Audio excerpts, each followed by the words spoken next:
答えは常に塔の上にある。間に合う。間に合ったな。アリーナに売店ぐらいあるよな。After school.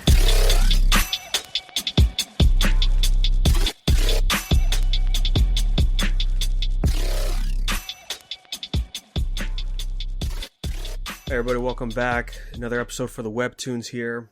Got a lot to talk about, mainly on God of High School. And then, of course, classic Lookism as always. So let's go ahead and get into this, man, for God of High School, chapters 439 to 475. So we're 26 chapters away as of this recording to catching up.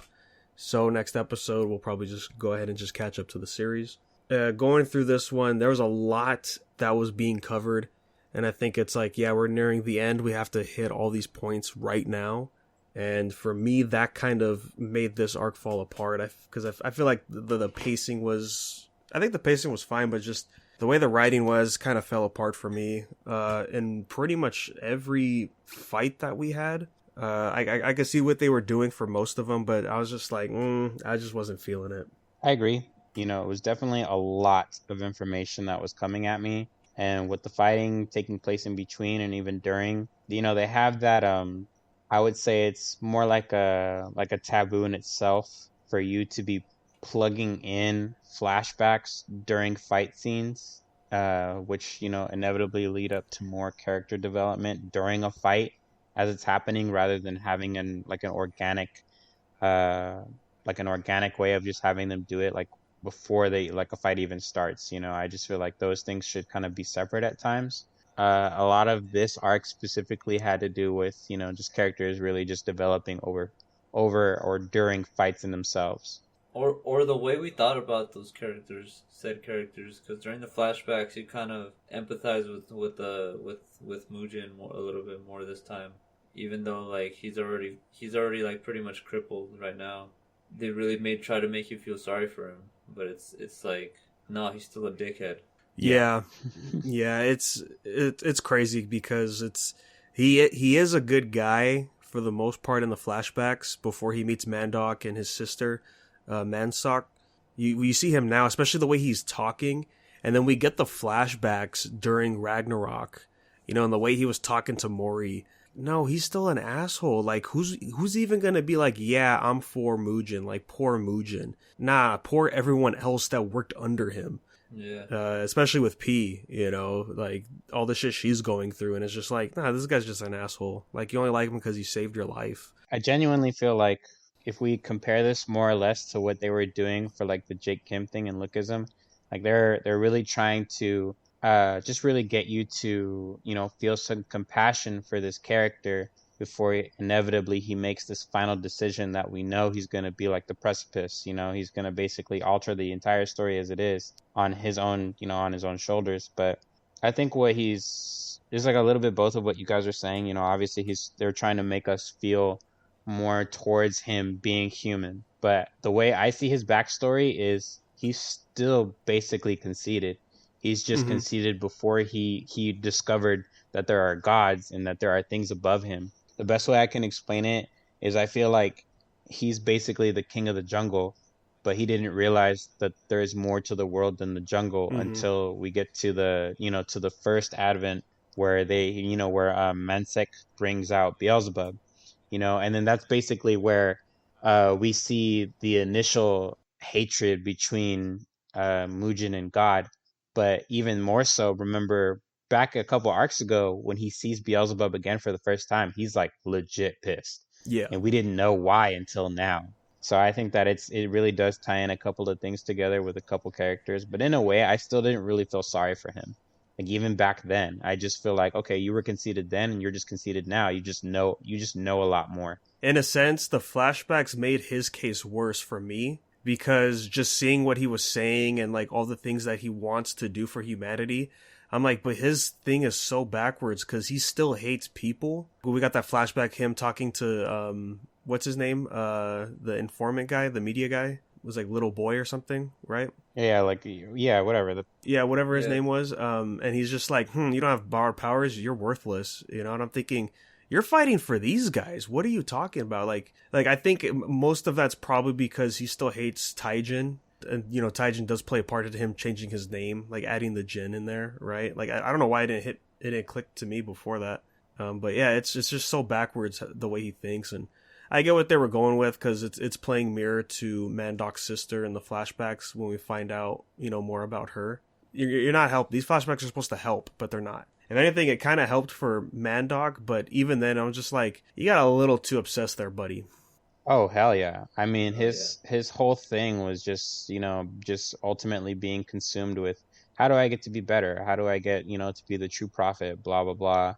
You know, what's the epitome of how I can succeed and like beat, you know, the people that I idolize basically. I feel like that's the whole arc in itself, and the people and the flashbacks are always central to this idea of idolization. You're going to be looking up at somebody or something that's better than you or more powerful than you.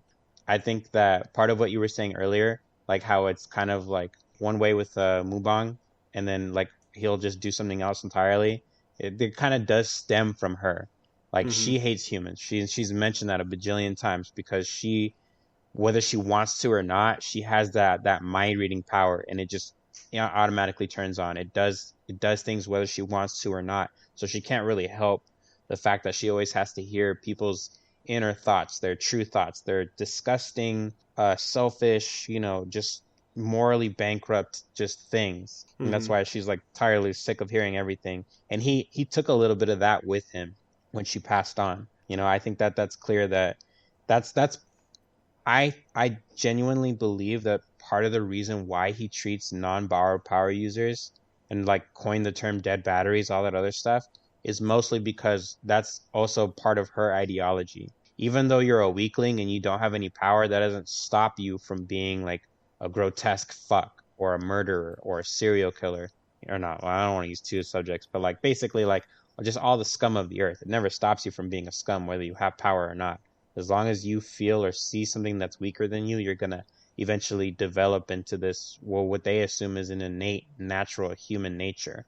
It's really kind of cool in a sense that we can see where he ends up going with that. But again, and this is something that I had mentioned to you guys last time, it's just like he's a super fucking huge hypocrite. Like he's going to say one thing, but then do something completely different. And it's like, I may not have been right on the money with the hypothesis, but I'm damn sure like 90% right about what happened. Like it wasn't like that big of a shocker to find out that he was, you know, just going to end up using that thing against everyone, albeit for the wrong reasons, of course. Nonetheless, he still ended up doing it. That's just kind of the niche that he played in with being the main antagonist. Like there was only one way to go, and that was the direction, and everybody kind of saw that coming. Expected, but unexpected. I was just like, yep, this sucks. He's still the same guy. Exactly everything you were saying. I mean, as we see at the end of this arc, and then we're going to see like, okay, yeah, of course, like kind of what we talked about last time too, is now he is the final main antagonist, and he's not going to change at this point. So I'm like, it's whatever, you know, it's just going to be something that Mori has to deal with. And I just hope it's better. I hope Mori handles it better than how he was acting in this arc too. That's another, like, there's a lot of stuff I didn't like here. And I think it was with Mori as well, like just the way how angry he was, and like I understand him being angry, but just not as decisive with his choices as he should have been, like he has been before. And especially with the fight with Mori Jung, I mean, like I knew it was going to happen eventually, right? But just seeing the fight here, and it's like he said, it's obvious that Mori Jung was going to lose, but because he was so angry, he just couldn't finish the fight fast enough. And so we kept seeing Mori Jung do this stuff, which I'll admit was cool that they made Mori Jung go his own route, and he's just not Mori Hugh. But man, they really wanted to push this fight as if it was Mori Jin and Mori Hugh fighting each other. You know, that's the vibe I was getting. I actually forgot about them, or I forgot about Mori, to be fair. Which, Jung? Yeah, Jung. And it's just like a lot of these characters, if you weren't in the holy place by the time that this arc ended, you no longer matter. Totally irrelevant. Who knows when these characters are going to show up again, even though they're so important. I was really expecting by the end, because I think it's just fair to say at this point that we're at the end. The world, of course, is more fucked up than what it is, but we're initially already in the end game. We're already experiencing the climax. This is the Aizen. This is the moment where Aizen became were fused with whatever the fucking thing was called in Bleach. Yeah. You know, and we're just basically seeing like the penultimate consequence for having not stopped him and doing all of this shit. I don't see Ahan, you know, here in the holy place, because supposedly, even though we have all of these S rank characters with top tier powers, like Ahan doesn't technically qualify, and I feel like that's really disappointing. Same thing with Mori. I mean, like Mori Jung, like he was fucking top keck with that fucking original Thunder Dragon shit, and it just like nothing became of it after that fight. You know what I mean? And that's kind of shitty, because I just think that with all the things that Mori Jin like does and copies and stuff like that would have definitely been really cool. At least like combine it with Railgun or something like that. Like do an homage, because you give a shit more about Mori Hugh than you give about all the other clones and failures of Mori. Which, you know, we also came to find out that was because of Mansock too. I mean, he's really no better than the fucking than the previous Jade Emperor. He's just doing the same bullshit. Yeah, but he's just more obsessive with, he wants to bring back Tagatha. Yeah, the Mori Jung stuff, I think it's, again, like, I'm pretty sure, like, this is the answer to having Mori Hugh kind of come back in a sense. Because Mori Hugh is mentioned a few times in this arc. And I think it's because, like, eventually he became a fan favorite at the end. You know, I think that's probably a surprise to the author, because, like we said before, a long time in the comments, they're just like, yeah, who cares, where's Mori Jin? I feel like at the end of this series, we're going to see Mori Jung, like, kind of coming back, like, on screen, and kind of just, like, trying to do his own thing, and starts befriending Mori Jin and everybody else, you know, and it's just like, yeah, you know, this is basically how Mori Hugh and Mori Jin would have been. It felt like the obvious route, like, from the beginning, when it's just like, yeah, he's not going to win. He's not even close to winning against Mori Jin, so there's no point in, I guess, writing his character any deeper or something, you know? One other thing that I liked about the arc a lot. Okay, aside from characters, I really liked the lore building that really connected well. A lot of loose ends that kind of ended up wrapping their way around. And I'm not just talking about from like the last two arcs that we had. I'm talking about like from before the time skip. I think by far the most notable thing, and possibly my favorite, and just the most important thing that I wanted to get out of the way, was I really liked the conclusion to Mori and Zhang Jung or whatever. I don't know how to really pronounce her name. Yeah, but the descendant the descendant of Gaia. Yeah. So the whole lore and the actual thing that he based off was, you know, them traveling to India, and it turned out that they were actually there since the very beginning, towards the end of the first the arc, the one with Tam and what's his name, Jagal or whatever that blue kid's name was. It turns out the holy place was actually India the whole time, and we were like, oh shit. Like, you know, like I didn't even see that coming. So that was nice. Personally, I was like, that's fucking great. Yeah, I really like that. I wish they did it better, because they intertwined it with Mujin's backstory, which is, I get what they were trying to do, right? Mori and Mujin's like upbringing to where they're at now is similar, right? Like that's what they kept trying to make the point of, but like it just, like, they should have just done it side by side, like do Mori's first and then do Mujin's right after. And then at the very end, you know, when Mori's talking to the ghost of her, and he's like, what are you trying to tell me? And then you could pull out the similarities between their upbringings.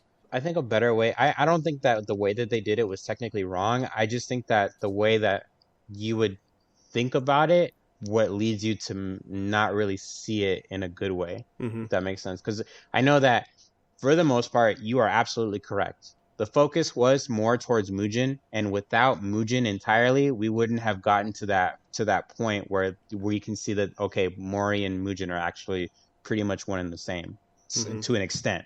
But the way that I was looking at that part was more or less like, okay, it's not about Mori or Mujin, it's about the Prophet. It's about what we now know is these people were actually descendants of Gaia, and like just like the Legend of Zelda, like Link, like no matter who or what it is that you fucked or came into the creation, like eventually there's just going to be another descendant of Gaia that appears at different timelines throughout the entire existence of the world.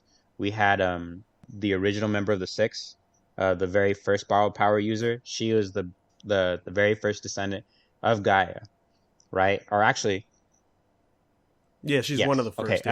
Yeah. Yes, she's one of the first. Yes, thank you. She is one of the first descendants of Gaia. We have, of course, Mandok's sister, who's also a descendant, and then we have Morijin, or I'm sorry, the Monkey King's friend that they traveled with to India. Who I guess we also find out that they were also like lovers. The GF. Yeah. We did literally see like that whole thing where they circle back to the very beginning of the entire series. Yeah. Remember where like Morijin is walking in the park? He's like tough guy, tough guy, tough guy, and he's like, Yeah. I wonder why. He's like, I wonder why I like saying that. And it's just like, oh, okay, like that's really cool, like shit like that. So that's how I really like saw that.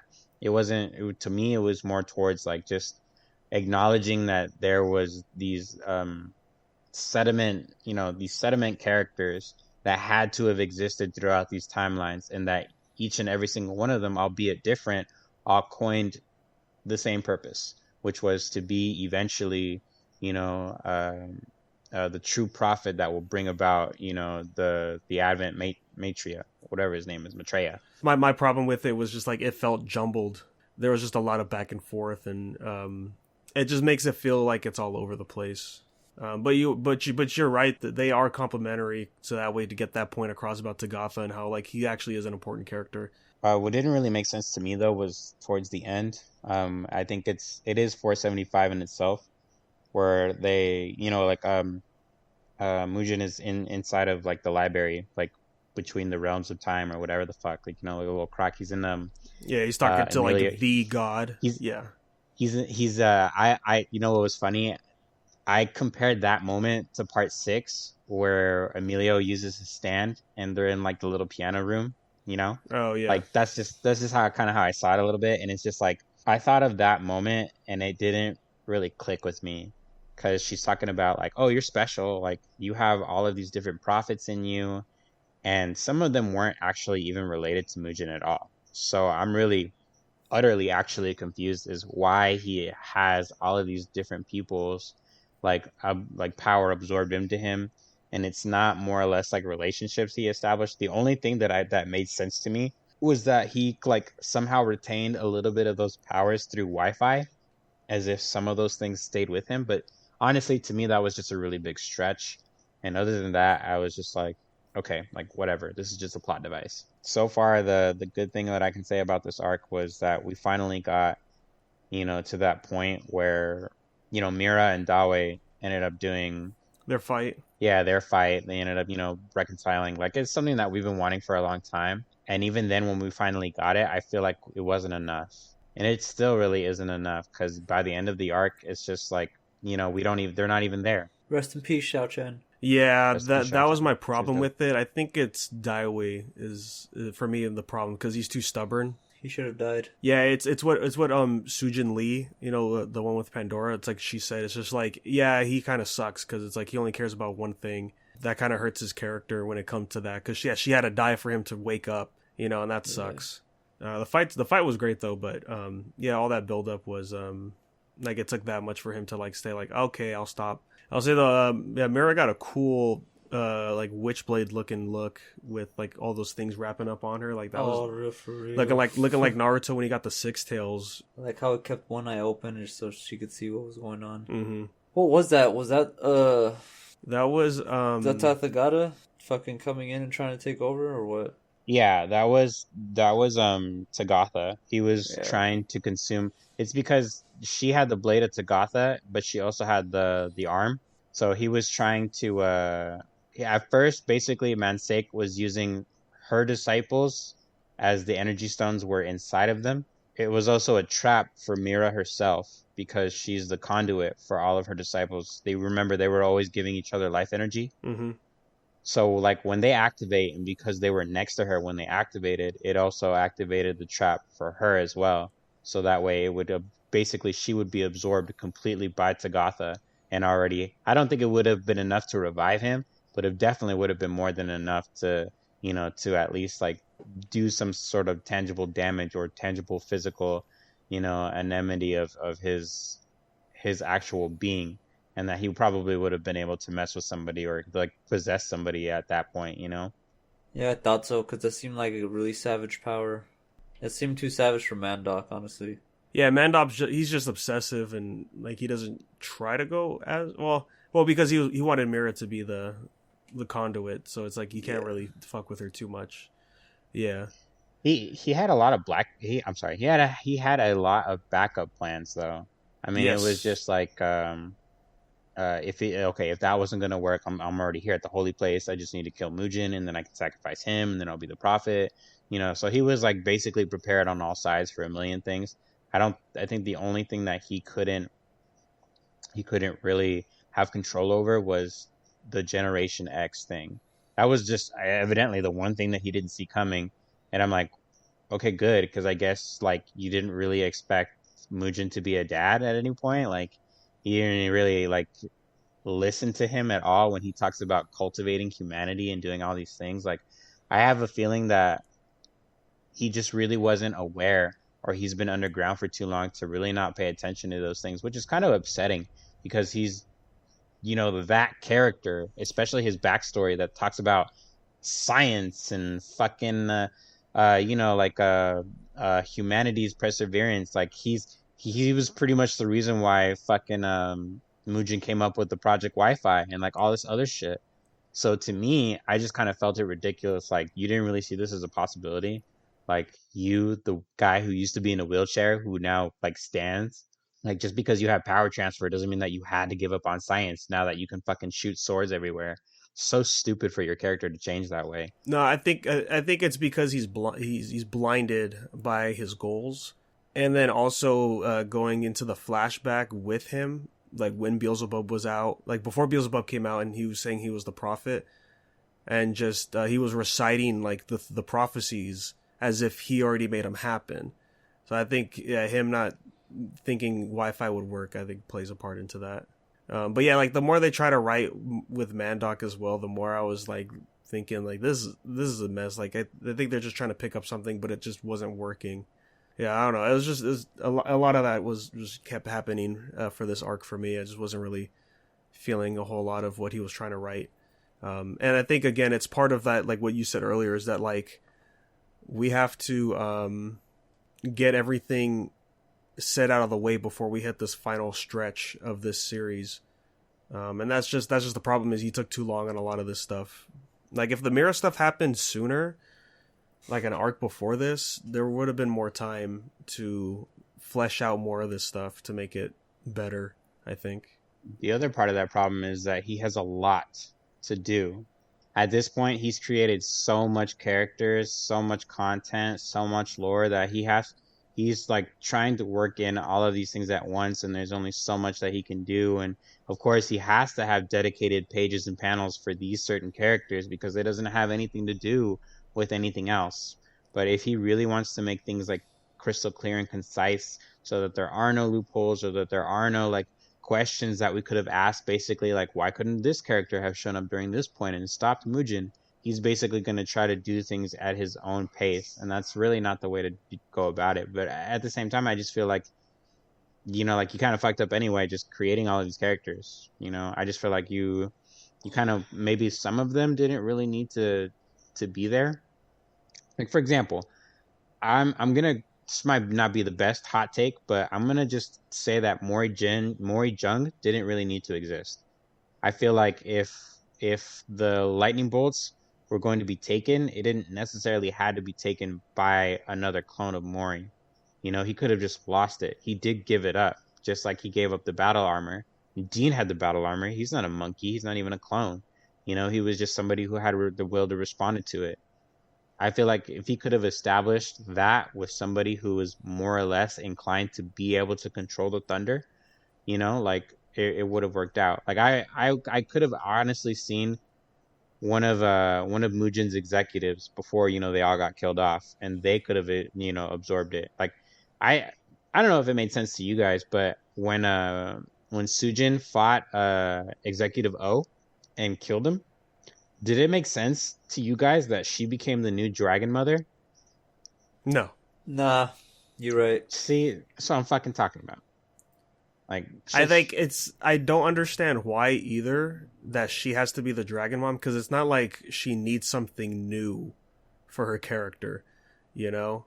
Like, I don't get it, because her Pandora would still work in the final fight. I don't understand why, like, they need to give it to her, or why even O has to die at the same time either. I don't know, but yeah, there's definitely like instances like that. I think Mori Jun's, like, in the beginning, it was fine because it was the question of who's the real Mori Jin, because that's when we were speculating if he was if he got reincarnated or not, right? And then you find out like, oh, actually no, he's here the whole time. Then we should have just walked away from Mori Jung altogether. But yeah, they just wanted him in there, and I guess that is what it is. But they also made exposition about the 4 other Mori clones that Dawe met and trained. But they're not clones, though. They were candidates. That's the key thing, too. But we knew later on that Mansak was actually creating these things. Yes. So as Dawe was fighting, Dawe didn't know where they were coming from or why they were even there in the first place. But it makes sense to assume that he thinks that they're just reincarnations, when in actuality, they're just failed experiments. And even though they only showed silhouettes of them, they were all individually alike. They all basically in one way or another looked like Mori. And I just think that out of all of that, you know, you gave exposition to something that didn't need to be there. You just made this reality that, oh, okay, so during the 17 years that he was hiding, you know, Mansak just thought it was best to continue the same experiments that the USA scientists did. And we know how that ended up with that guy and his older brother. But he's just like, oh, I can just do this better. So I'm just going to do this. I mean, I watched What's-His-Face do it, the previous Jade Emperor. So I know that I've done this 2 times now and that I can do it better. When he didn't. He only made 1. And even then, it was a moot point by the time that we actually discovered that they were, in fact, clones. He just told it to him just as a whole thing, like, oh, yeah, you're just a clone.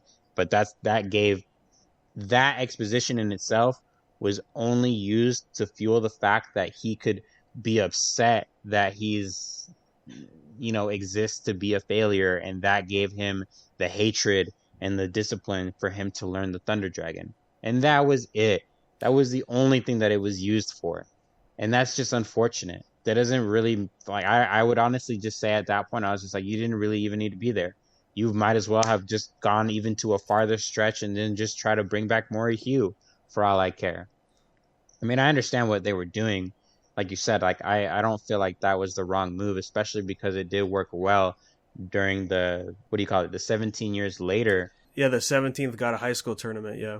Yeah, it's just like, I get that, you know, but I just feel like it was a means to an end, because that was pretty much the only time where he really should have been there. And then anything after that is just, I don't know, like, to me, he just didn't need to be there. Yeah. But I think, again, it's just, honestly, it just really stems to, like, we have to wrap things up before the final fight, or else it's going to be harder to explain when they jump in the middle of this final war between the gods.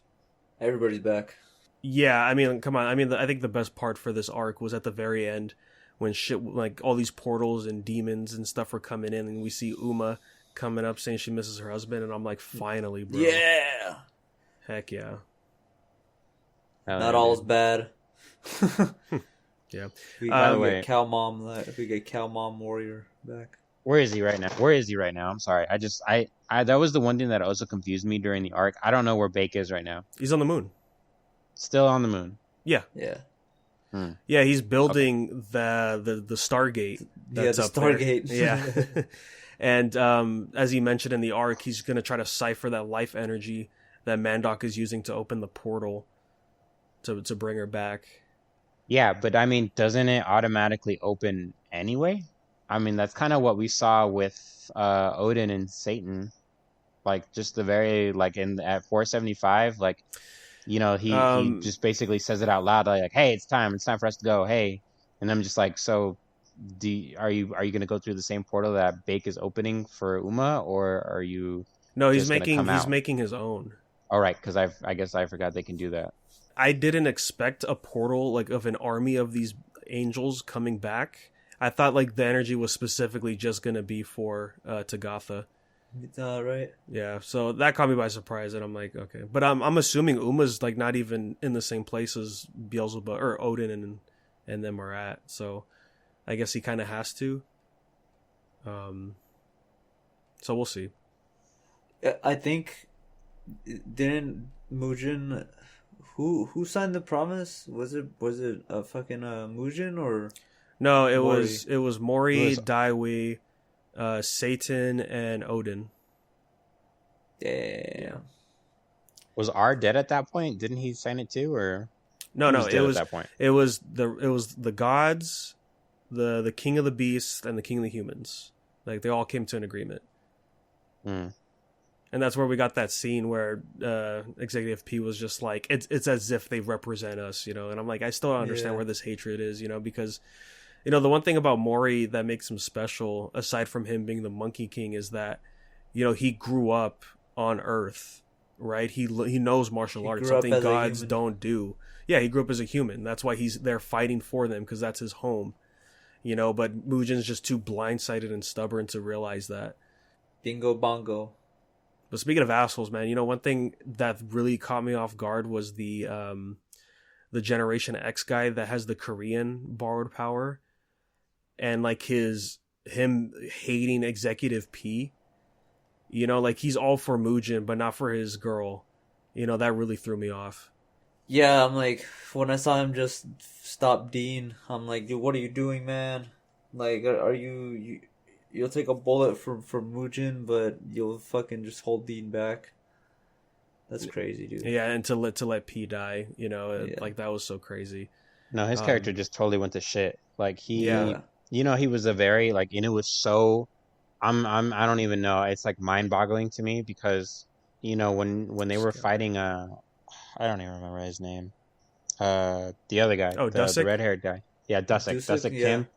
Yeah, thank you, Dusik Kim. When you know, he was a very like admirable person. Like, hey, I'm using this power because I can take a lot. You know, while I'm, you know, taking the hits, I'll be the tank. You do everything else. So I feel like tanks, for the most part, have that sense of nobility, that sense of I'll be your defender, I'll be your shield, you know. And all of a sudden, that personality just went right out the fucking window with him. He's like, okay, well now I'm only gonna do it for the people that I like, or like just for this specific person, because he's the only person that really saw me this way. Like, dude, you're just really caught up in your fucking feelings. Did you not realize that? Like, everyone else is acting really rational right now, and he was the only one that's just going straight off any emotion. And I could not explain. I literally can't come up with the words about how dumb it was when he fucking It's disappointing for sure. yeah. It's very left field. Yeah. He just let it go, dude, and he's just like she fucking refused your help. That makes her a fucking asshole, just like the rest of them.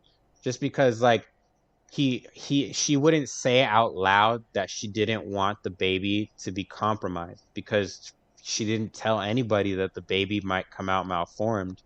And I'm like, okay, like that's really your business, but nobody should have taken that for granted. And they did. And I'm like, you wrote that in there specifically for that to work out that way. Like, let me just tell you this. At the end of that chapter, the baby is alive. It's confirmed. We saw that the baby is wrapped up in Seo's arms, but we don't. Wait, what? Isn't No, I think you read ahead. No, well, okay, because what's her name from the homeless Seo. association? The it? spirit? Seo. Her name is Seo. She said the baby's still alive. We have to get it out of The her. But baby's you have to still alive. remember, it's a 6-week-old baby. There's nothing there. Remember, guys, racism is bad. He literally said that they were racists, Yo. and I'm like, you're not even a race. You're a generation. Well, it's a new race of humans. But I guess in a way, it's a good thing. It's like human centralism. Okay, yeah, I was wrong. They do. At least she does at least mention that the baby's alive. But that part I Yeah, am but correct it's like, but it's 6 weeks old. Like, what can you possibly do in that situation? I think that was just to add fuel to Mugen's fire of whether or not he was going to destroy Tagatha. It's just, I don't. I don't know, but aside from that, it's just there. Yeah, I think it's basically we're just rehashing the same shit. It was a lot of shit that generally and just for the most part we all agree on that it just wasn't kosher. Like a lot of things that in this arc that shouldn't really have applied, kind of were applied anyway that make the arc unfolded the way it did, and now we're still at this point. It's like all we can really do is just roll with the punches. Like this is really all the opportunity that you gave me left. I can only just see how, moving forward now that you've already done these things, like this is all we can afford to do at the moment now. Yeah, so it was rough. I'm more or less looking forward to see what we're gonna get in these final chapters because this is it, the big bad war. We're getting some fan favorites coming in, and it is more or less this is probably the last arc. Once you hit 500, I'm assuming we're still dealing with what we're getting with now. The whole thing with Dean. Did that make sense to anybody else? Like I get that it kind of worked how out. He suddenly got those ears. Yeah, like he's transforming. Like every time a Generation X person dies, Yeah. he's absorbing it, but Yes. it only works for him. And I think it's because they're trusting him with their powers, because he's the leader of that team, is what I would have to guess. Because you have to remember, you said her name. I forget her name. The staff girl. She has Seo. She has the twins. She really does. Yeah. It's not like they're corporeal or anything like that. They just fuse together because they're mechanical. I mean, let's not. Okay, please. I don't even get into what they were because right. That was another. I'm pretty sure they're dead though now. Because just the way their dialogue was, and like now they're just infused with her staff. Like they're just a weapon now. Or they're in a state of being. They're not even dead. Yeah, they've just like now gone into like a physical thing without a mental state, basically. Because the new Generation X can fucking fuse like Voltron, dude. Yeah, and it turns out like Gen X they're all going to be descendants of Gaia now, and it's just a weird way of throwing it. But see, the thing that still gets me is that like they're still borrowing powers though. It's like I guess this is what Mugen Park wants, like have humanity use God's powers to fight gods like that, because that's the only way they can do it. Because Mugen just wasn't good enough at martial arts. Yeah, like I don't know about you guys, but like when he was fighting Mandoc at the end, and he's just like, I'm the greatest, like I'm a martial arts genius, and started actually fighting. I'm like, did we ever see him fight like this before? I don't think so. No. Right? It was just him using his gravity powers up until that point. I think we get to see him fight. Well, to be fair, I honestly can't remember a lot of times where he's or he's doing martial arts. I mean, I just want to say during the original, when God of High School was literally about the God of High School tournament, I do want to say that there were a couple of times where he was using martial arts, like when he does some hand to hand shit with Dusek, when he's going up against what is it? That's the flashback stuff, though, right? It was kind of like in between, and it was I want to say just before the point where Beelzebub came back into play. Remember when he's underground? I want to say that he was doing some hand to hand shit with I don't know what you call them, but just his enemies that were underground because they were still part of Nox.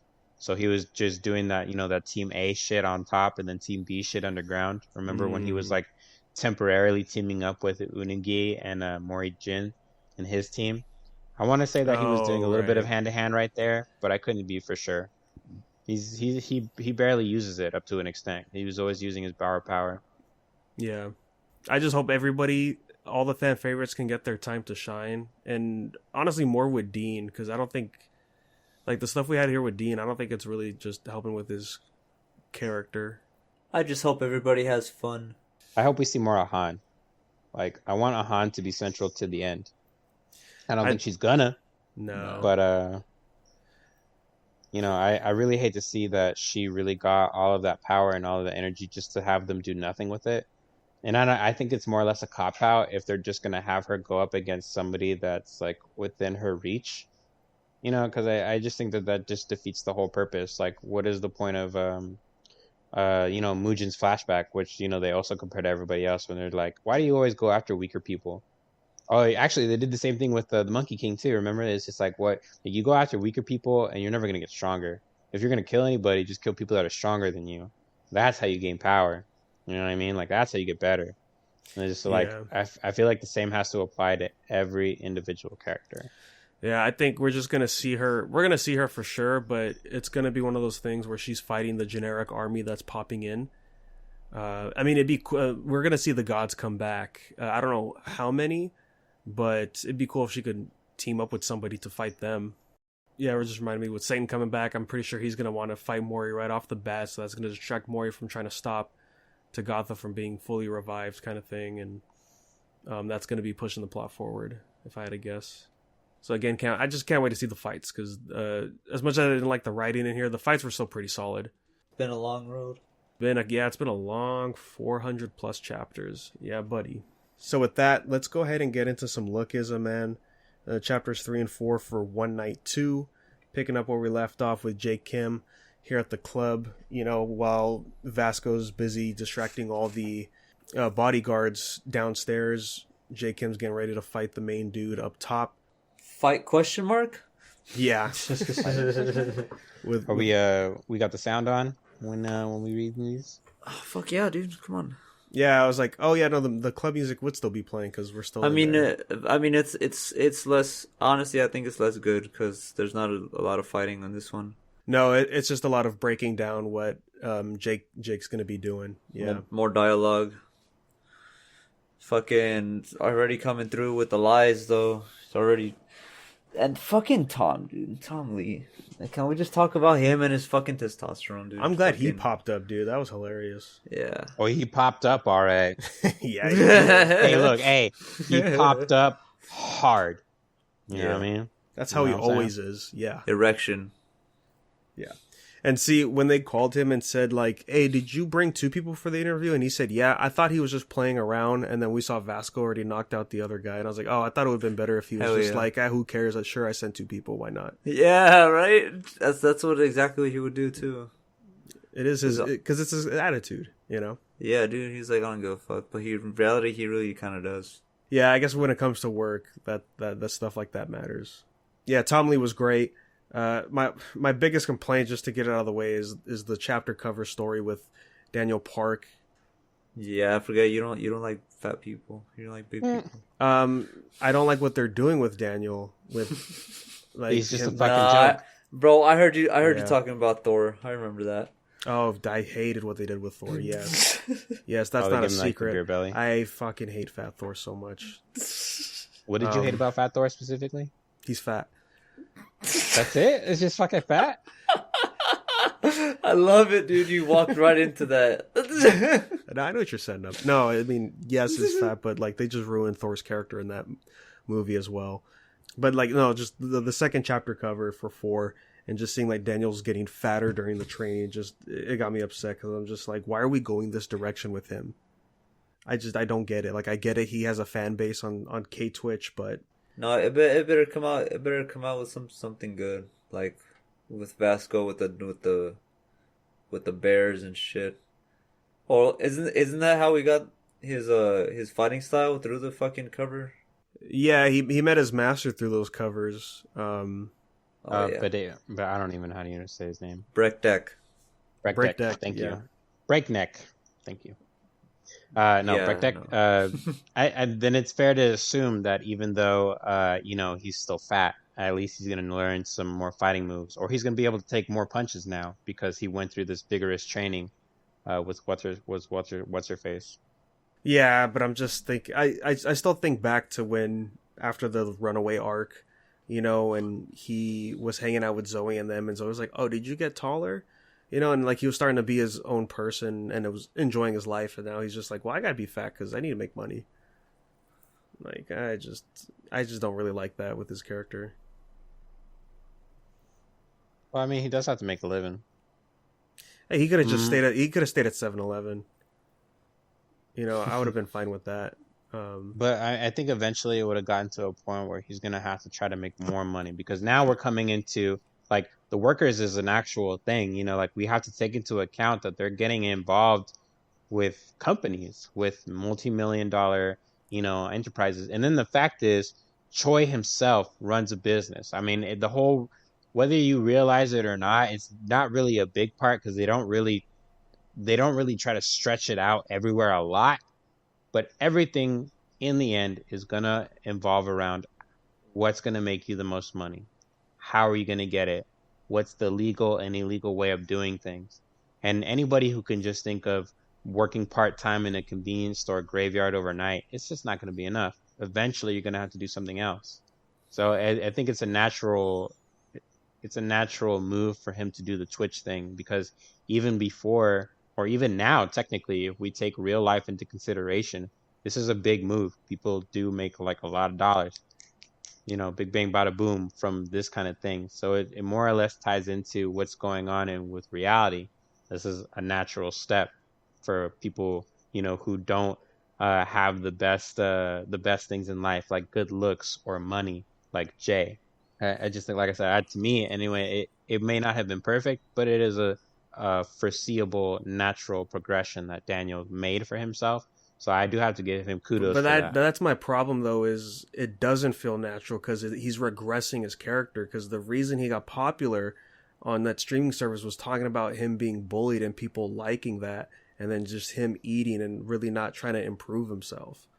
That's the thing that really sets me back, especially because all the buildup of his character before that was going a totally different direction, and he was actually enjoying it, And now he's just, he's just frustrated mainly because of workers and all that, but still, like, I think at the end of it, I can't see him just seeing like, yeah, I'm going to stick with this at the end of the series, But I think you're not also seeing the other side of that coin. Like, you don't know. Like, one thing that I assume is I can assume that he's going to use those experiences and then talk about, like, in a wholesome way, how that no longer affects him or how he ends up moving past that.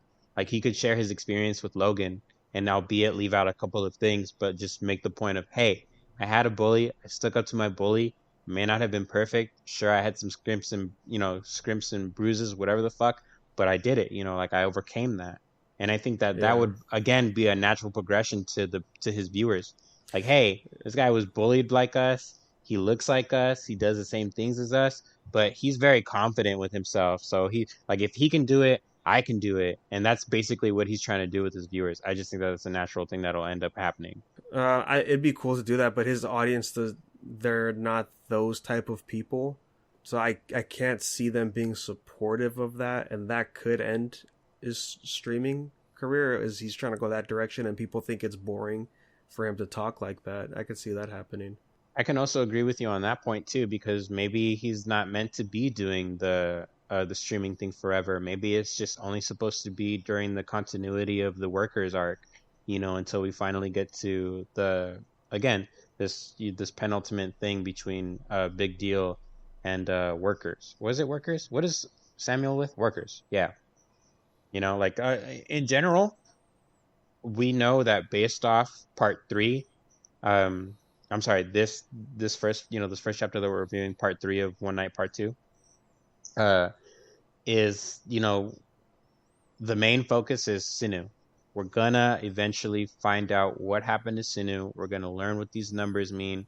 Vivi is really just a means to an end because there's still 2 other affiliates. I don't know how long this nightclub arc is going to be for sure. Honestly, I really hope it's not going to be long because there's so much to cover. This could be anywhere from like a half a year to like a full year, where we're just going to have nothing but like central plots around Vivi and like how the girls and the guys are going to get in the club and like all this stupid shit. And I really don't want it to be about that. Like, I want it to be about, where Jake is basically coinciding with his plans to try to make this work and find Sinu and find out all this other stuff. And we're in a good spot right now. I really like where this is going, how he essentially like has to try to make moves and work in secret to like getting some information, and it's at the same time he's like already fucked. I think the consistency between the stories is pretty good. Like between like the all right, here's your plot, and then here's the climax, and here's the solution. At least with the non-flashback arcs, because the flashback arcs it packs a lot of information on why the characters are the way they are, but like versus like the I guess the present day arcs, I think it has a pretty good he paces the arcs pretty well. After this, it probably should get down to the nitty gritty of what's really going on. Yeah, I also can't imagine this going past 20 chapters. Yeah. That's gonna, like, Jake Kim I think is the longest one out of all the other arcs, you know, and that was only 18. No, wasn't it Eli? Eli was like 30. Yeah, but that's because that was a flashback. Was, Like, Isn't that the point that you were just making now with Jake No, Kim? no, I meant like I meant Jake Kim as far as how long it was. yeah, that one's also the flashback. So like that, it's like the point I was trying to make was that like the ones that aren't like flashback, the one that take place in the present day, the ones those are the I feel like those are the arcs that like get straight to the point. Like once they show you like the plot, they're gonna show you like the bigger players are gonna come in and then just I don't know, hash it out with the main antagonists of the of that said arc, you know, versus like with the Jake Kim arc, it was explaining why he is the way he is up until Juvie. With Eli too, like the way him too, like honestly, if you read if you read it from back then to like and now, honestly, I still think Eli is like not even that big of a character name, because he I don't think he showed up enough for me to like actually care that much about him. But it was a good story. It was a good story though, because you kind of see like what you're up against with the big four. But yeah, like I said, like with that one, it's also took a while too, because there's a lot of information that kind of needs to make sense. Mm-hmm. At least for now, like it hasn't dropped the ball for me that way. Like everything is still kind of like clicking. Like 101 does make two. Yeah, there's pieces sprinkled throughout the arcs that give it a smoother transition to get to the next one. Yeah. And then, yeah, just scrubbing through the chapters. Like, the average length for the main story stuff is, like, 18 chapters. So, I can't see this one going past that much because... Yeah, there you go. I mean, I don't know if it's going to branch off into two different things or if they're going to connect at one point because, you know, Daniel's going to be doing his own thing, but, like, Jake Kim's going to be there, too. And if they team up, maybe it could go a little longer, but, yeah, I don't think it'll be, like, half a year or anything like that. What I'm thinking might happen is that, like... Since Daniel's gonna be just quote unquote training this whole time, I feel like everybody else are just gonna like do what needs to be done, and then at the end of it, Daniel's gonna come out, and then everything's already gonna be done, and it's just gonna have to be fights like at the very end. Yeah. And then, you know, after reading these chapters for this arc and just thinking about where we're going ahead, like, I know we want to see everybody from the school come back, but I doubt, like, we'll see them. Like, I think just who we have now, Vasco, Daniel, Jake, and Johan, that might just be it for this arc. We might not see the other boys come in, you know? And I think that, for me, I think that's fine because then, yeah, you have to do the setup to bring them in, and that could just drag on the story a little too much, or we're just trying to get it going. He might have gone like the way of Eiichiro Oda, and then just like have it planned out already. Like, yeah, fucking, this guy's just gonna come in because fucking, like, Logan's gonna come in because Goo is like wants a part of the fucking hotel or some shit. I don't know, man. I'm just spitballing, but it's like if as long as there are characters like Goo who just does whatever the fuck they want, like anything can happen. Anybody can come out. I have a feeling like it.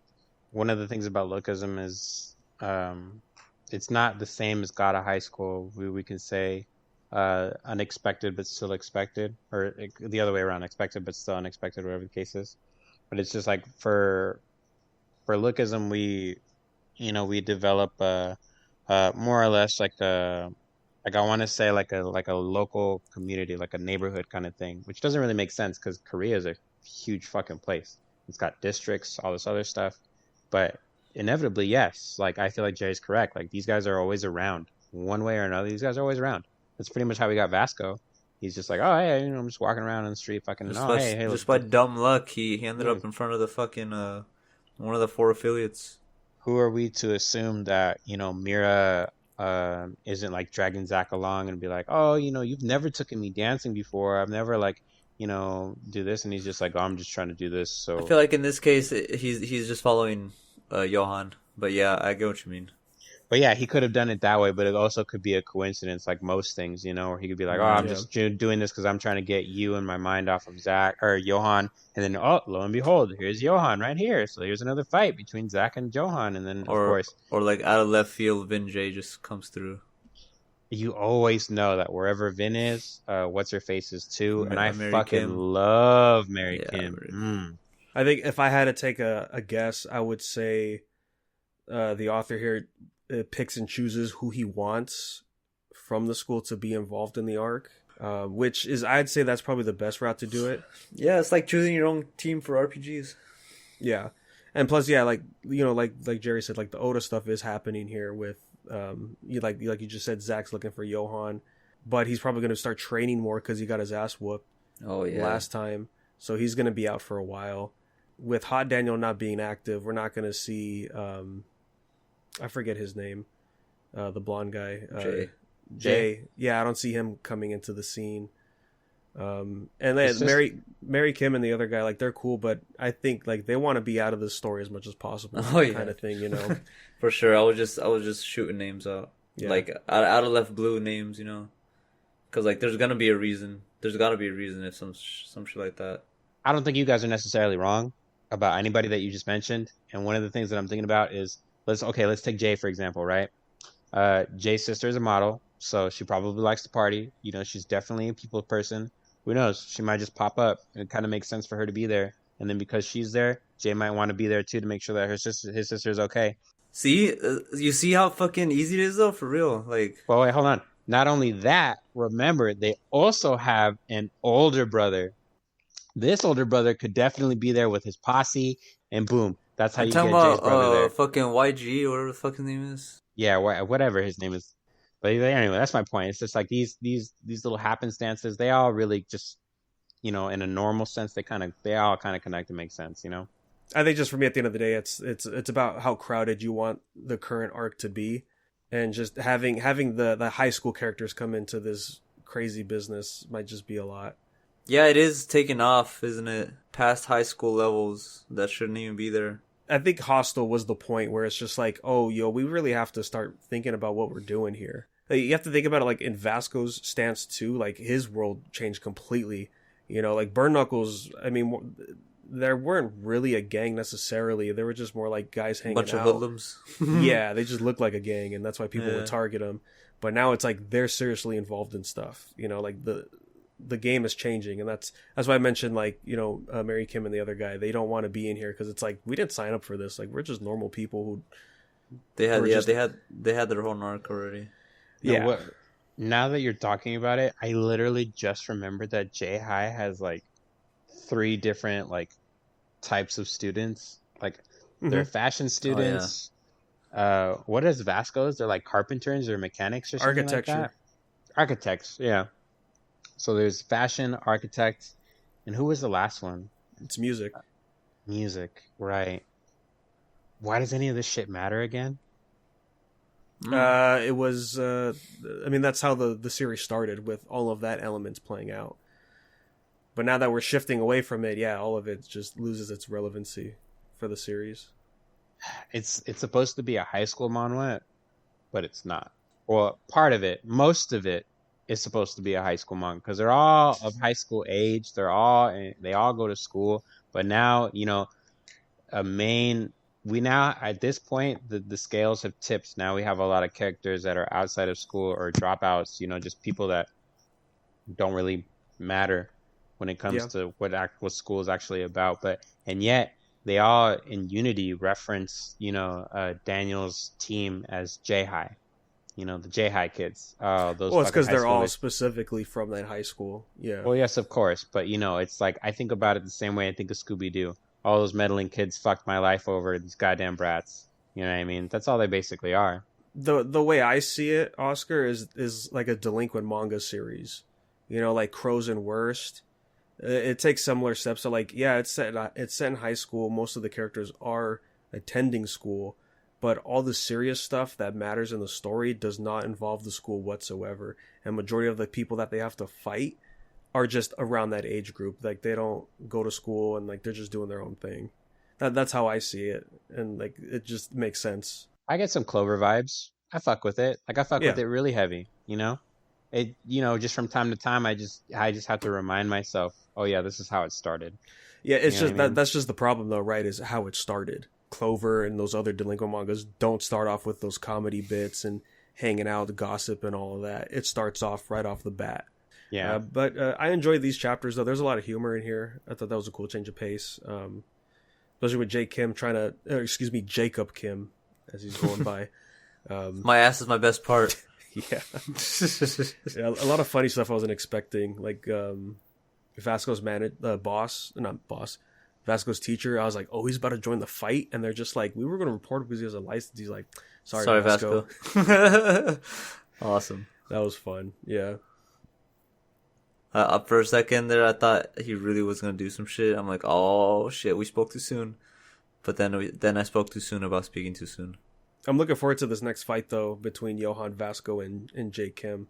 You know, he's really stubborn though. If Vasco says that he's not going to fight you, he's not going to fight you. I mean, he's probably going to defend himself, but I don't know if he's just going to turn around and, because Vasco's a very, charismatic character. He has the honor, especially he sticks to his morals. Beyond that, he's not the kind of person that's just going to do a He is 1v1v1. He is morals, yeah. He's not going to do a 1v1v1. He's just not going to do it. I just feel like he's probably just going to like leave. If it's anything, it's just going to be Johan versus Jake. I think he's going to impress Johan and Jake by how much he's grown, right? Because like Jake said, he's like, I don't think Vasco can even fight these guys. And then bam! I think we're going to see him like, dodging a lot of these punches and stuff, trying to get away and fight the big boss upstairs. Because like you said, he doesn't fight evil. He doesn't think these guys are evil. But he'll probably think the guy with the Chinese spear is going to be evil.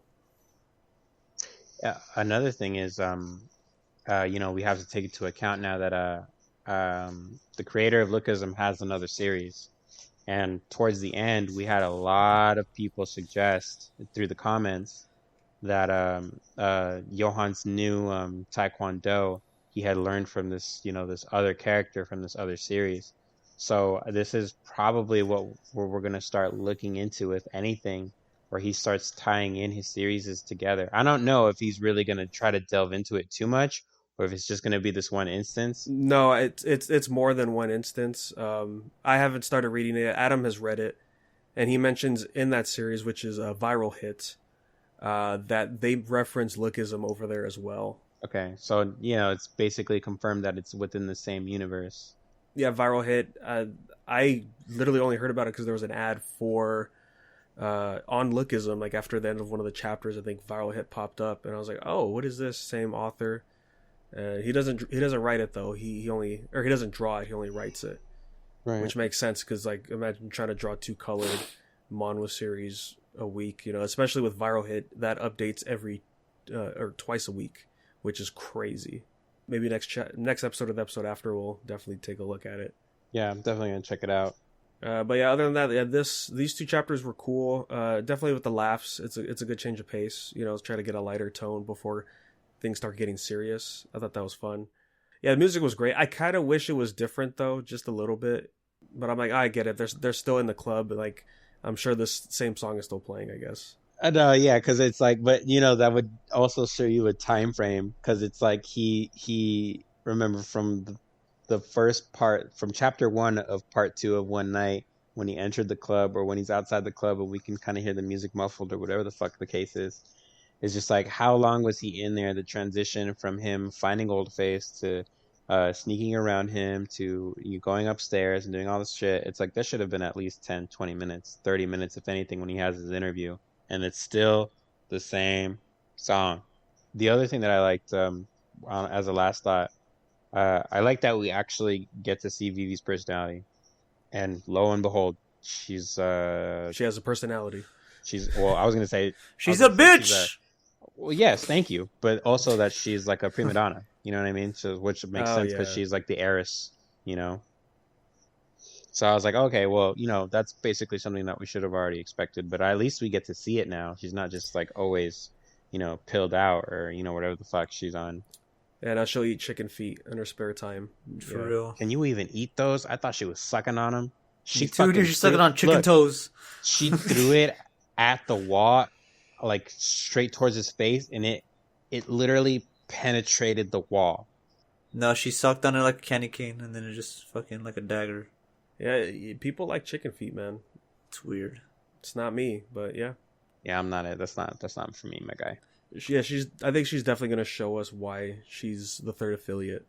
I hope she can fight so Mary Kim can beat the shit out of her. That's what I'm saying, dude. Well, if somebody had a fighter, Mary Kim would be cool, but I think we know who it is. It's probably going to be Crystal. Hell yeah. If she pops up. Yeah. Yeah, but I don't know. I would want to say that Mary Kim would probably make more sense. Like, I can just see her popping up in the club, just following Vince. Like, Well, just plus, I think Vivi and Mary Kim's personalities would clash, too. Yes, sir. Yeah, because she fucking hates ditzy girls, fucking snobby girls, you know? Like, the fucking get over yourself kind of drama queen, you know? She's fucking... But she also, you know, to an extent, I don't know if you remember this, she also likes to be the center of attention sometimes. Oh, yeah. Like, yeah, she likes it when, like, for the most part, people are paying attention to her, just as long as they don't know that she's the actual judo champ and not Vince, you know, from back home. Was it judo that they're into? I don't remember. I don't remember what their fighting style was. Yeah, it was judo. Or, no, wrestling. One of those. Yeah, one of those, something like that. And if I had to guess, I would say the Daniel stuff is going to end once this stuff at the club ends, like once Vasco like leaves, and they're just like, okay, now let's bring in Daniel, kind of thing. Honestly, it's been night for too long, so I think it would make sense if we at least, as long as we had like at least, you know, like a chapter or a transition within a chapter where they're back in school, and you know Vasco's like hella tired, and they're like, "Why are you so tired, Vasco?" And they'd be like, "Oh, you know, I was at this club." And I saw Johan. Was that this club? He's like, I was at this club and I saw Johan. And then that's when Zach's like, what? You saw Johan? And he's like, I think I saw Jake Kim. Oh, no, he doesn't know who Jake Kim is. Or he doesn't remember what Jake Kim is. No, he said Jake Kim. Did he say Jake Kim? Yeah. Okay, yeah. No, they fought before, remember? And he lost hard. Oh, yeah. I kind of didn't remember the first interaction. When Jake Kim saw him at the stand, and he's like, "Oh, Vasco, Tabasco, it's you," and he's just like, "Who are you?" And I don't even remember. I have to reread it honestly, but yeah, Tabasco, you're probably right. Tabasco. Yeah. He calls him Jacob. Oh, no, Jane. That's what it was. He called him Jane Kim. Jane Kim. Yeah, he's like Johan and Jane. It's funny. That's what it was. Yeah, it's great. Good stuff, man. I like the pacing it's going through right now. Yeah, it feels different, you know. Yeah. But I feel it still has the a little bit of the dark in it. Hence, like the heavy drug use. Oh yeah. Oh, I mean, once you pull out those ancient Chinese weapons too, right? It kind of changes. Oh, Jesus. Yeah. The fucking like, the Soul Calibur weapon, dude. Yeah, I loved how Jake reacted to that. He's like, "Are you kidding me? He had what?" Look, he even said it was the wrong. He called it the wrong weapon. And it's too. a scimitar. Yeah, it's not a. I mean, it's only a scimitar if it's a short handle. It's a sword, but he had a halberd. Yeah, he had a polearm.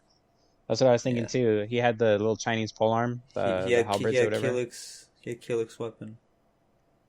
I don't know, man. Yeah, but I was just thinking to myself, like, fucking Xiaolong. They still have to really show more exposition into like the party scene for Club Vivi, or no, Hotel Vivi. I'm sorry, Hotel Vivi is what we're still needing to see, because you know, they just barely just showed any exposition into it when they just barely announced who she was as the heiress, and that was it. They just showed that one random girl. I don't know, maybe they'll tie in that one random girl, like we'll see her drugged out somewhere or like robbed or some shit. And she's going to be talking about like, I was a celebrity and they ruined me. They blackmailed me. I gave up all of my shit, blah, blah, blah. And that's how we find out how Vivi makes her money for the affiliates, by blackmailing celebrities. I would say whoever wins the fight that becomes the bouncer, the other person will be recruited as one of Vivi's bodyguards. And then when she's ready to go home, they go to the hotel. And then we'll get to see some of that stuff. That'd be And really if cool. if we do see that stuff, I think it has to be Jake, right? Because that'll get him closer to Sinu. I think that might take him in the wrong direction though, because I don't really think that. Remember we were talking about? He was like, it's like an underground fight club, and they're probably like the dogs. If we can do this, like say it that way, like I forgot what they call them. You know, the underground like dog fights and shit. Well, dog fights basically. That's what I think he is. He's just a dog. Coliseum stuff. While we wait for those chapters to come out, safe to say we could go ahead and wrap up this episode next time. Yeah, definitely catching up to God of High School, and then we'll see if we'll hop into Viral Hit yet. We'll check it out. Yeah. See what we got going on. And while we wait for those chapters to come out, remember you can always send us an email, unversepodcast@gmail.com. Let us know your thoughts and comments. We'll talk about it on the next episode. And then you can follow us on Unverse Podcast. Anywhere you go on social media, let you know when those episodes drop. So thanks again, guys, and we will catch you on the next one.